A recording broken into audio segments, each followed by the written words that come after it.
Welcome back. In part 2, Santiago crossed the desert, met Fatima, and learned that love, real love, supports a person's dream. He also began to trust omens more deeply, even saving an entire oasis from attack.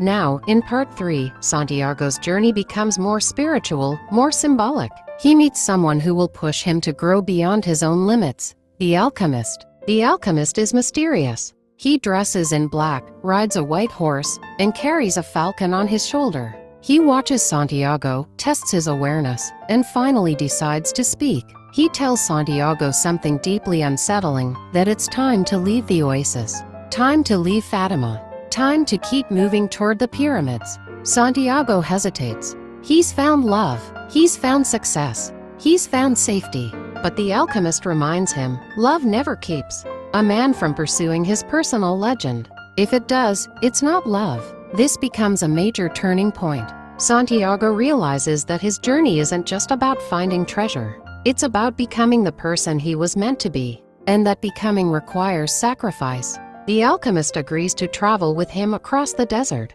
Their journey is filled with danger, tribal wars still rage. But this stretch of the story isn't about outer conflict, it's about inner transformation.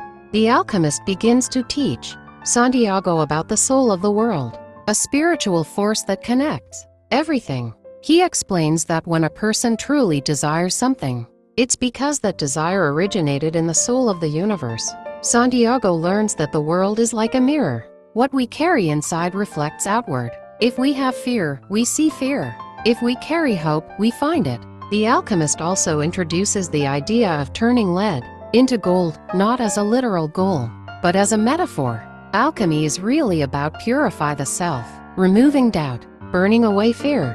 What's left is something rare and powerful, the gold within. Santiago listens carefully, but he struggles too. He's still unsure of his own strength, still haunted by fear. One night, as they sit by a fire, the Alchemist tells him to realize one's destiny is a person's only obligation.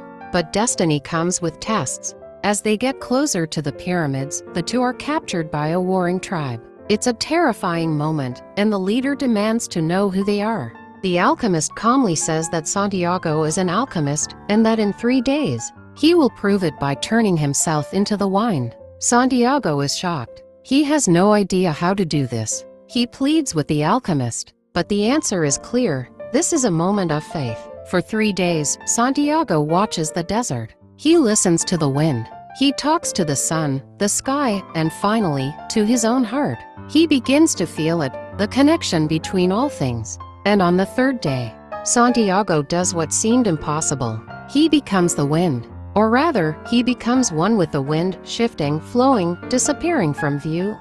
The tribesmen fall to their knees. They release him. Santiago has passed the ultimate test, belief in the invisible, trust in his intuition, and surrender to something greater. The Alchemist smiles. He tells Santiago, "You're on the right path." He leads him just a short journey from the pyramids. Santiago is alone again, but this time, completely transformed. He has not yet found the treasure, but he now understands that what he's discovering is far more than gold.